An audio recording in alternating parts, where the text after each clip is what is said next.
Hi guys, আসসালামু আলাইকুম। কেমন আছেন সবাই? সবাই অনেক ভালো আছেন, আমিও ভালো আছি। আজকে আবার এসে পড়েছি। আজকে আবার আলু আর গোস্ত দিয়ে পকোড়া। তার জন্য এখানে আছে আলু, গোস্ত, পেঁয়াজ, কাঁচামরিচ, ধনেপাতা, জিরা, তার টেস্টি, তারপর আছে ময়দা।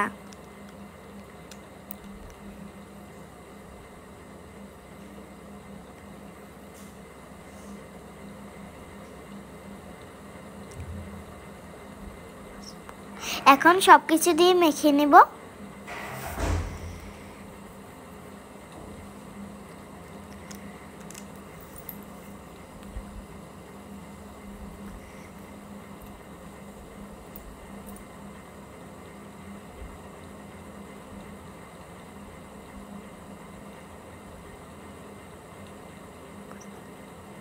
গোস্তগুলোও দিয়ে দিব, টেস্টিটাও দিয়ে দিব। হলুদ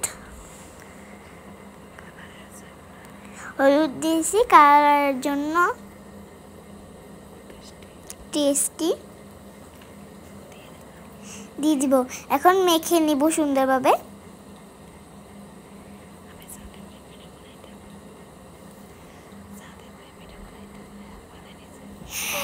আমি সাজে বই আগে বানাইতাম ভিডিও, এখন রাত হয়ে গিয়েছে তার জন্য নিচে বানাচ্ছি।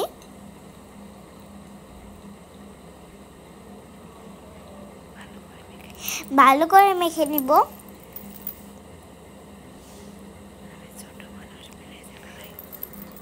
আমি ছোট মানুষ, প্লিজ একটা লাইক, সাবস্ক্রাইব, কমেন্ট করে দিবেন। এখন তেলে ছেড়ে নিব পকোড়াগুলো।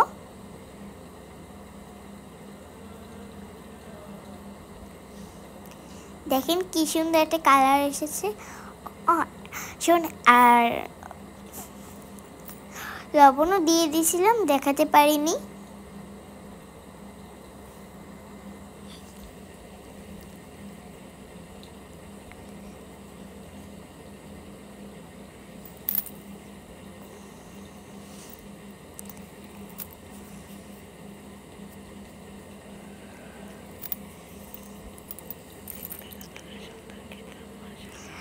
দেখতে যতটা সুন্দর, খেতেও মাশাআল্লাহ অনেক মজা হয়েছে।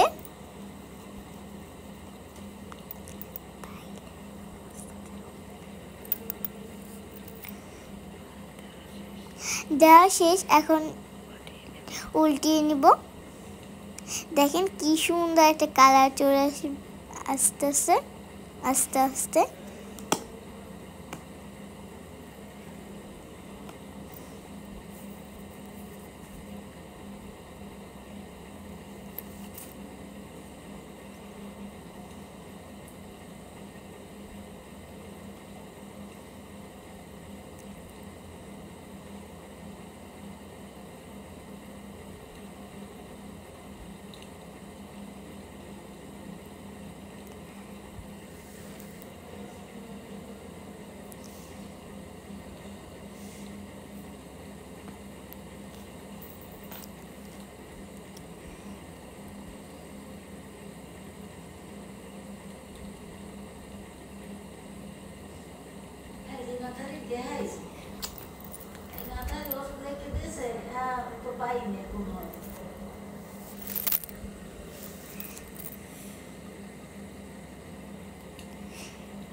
আমার কথায় যেহেতু ভুল ত্রুটি হলে ক্ষমার দৃষ্টিতে দেখবেন। আমি ছোট মানুষের তো ভুল করতে পারে। দেখেন কি সুন্দর একটা কালার চলে এসেছে।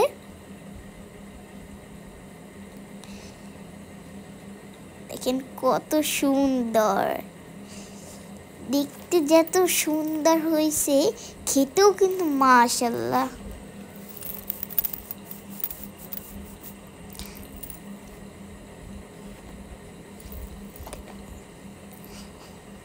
এখন খেয়ে দেখবো কেমন হয়েছে। অনেক গরম ছিল।